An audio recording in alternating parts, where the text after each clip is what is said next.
አንዳንድ ሰዎች በኢትዮጵያና በኤርትራ መካከል ችግር የተፈጠረው የኢትዮጵያ መንግስት የቀይ ባህር ጥያቄ ስላነሳ ነው ብለው ይላሉ፣ ያስባሉ፣ ይተነትናሉ። ግን አይደለም። ኤርትራ ከተፈጠረች ዘመን ጀምሮ በኢትዮጵያ መንግስትና በኤርትራ መካከል ኢሹ ነበረ፣ ታውቃላችሁ። እኛ ከመጣን በኋላ አያስፈልግም ይቅርብን ብለን ሞክረናል። 5 ዓመት ለምነናል። ጸቡ የተጀመረው ብዙዎች እንደሚያስቡት የቀይ ባህር ጉዳይ ሲመጣ አይደለም።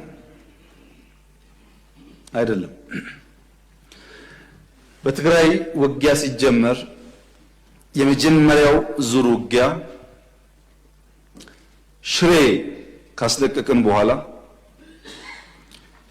የኤርትራ ጦር ከኋላ ኋላ ተከትሎ ሽሬ ገብቶ የአንዳንድ ሰዎችን ግለሰቦች ቤት ማፍረስ፣ ፎቅ ማፍረስ ሲጀምር ጸብ ተጀምሯል። አልተናገርንም እንጂ አክሱም ይዘን ስናልፍ አክሱም ገብቶ ወጣቶች በጅምላ ሲረሽን ጸብ ተፋፍሟል።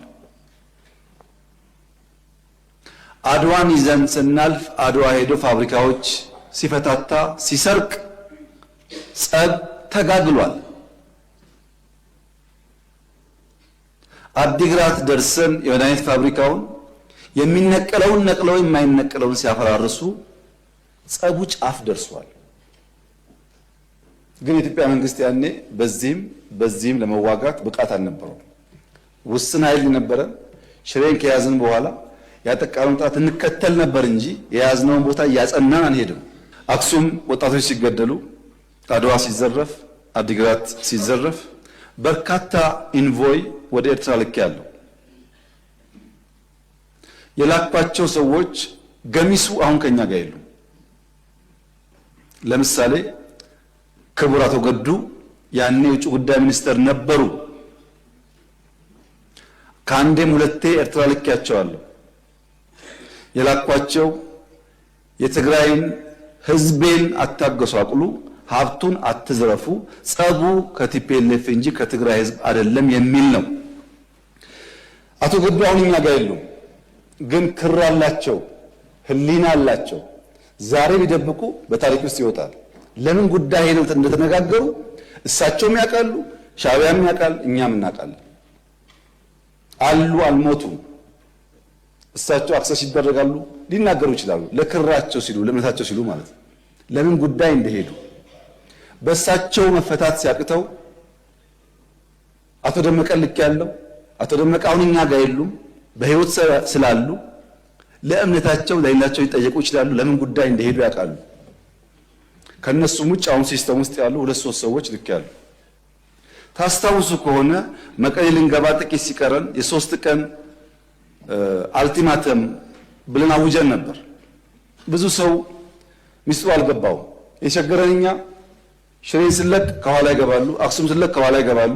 አሁን መቀሌ ስንገባ ደግሞ ገብተው ትልቁን ከተማ ዳሜጅ ያደርጋሉ ብለን ከነሱ ጋር ከአሁን በኋላ ከወቅሮ እናልፋለን ብትሉ ወያኔ ትተን ወደ እናንተ ነው የምንዞረው ውጊያው ብለን ወቅሮ ላይ የሚጠብቅ ፎርስ አስቀምጠን ነው መቀሌ የገባ ነው፣ እንዳያልፉ ማለት ነው።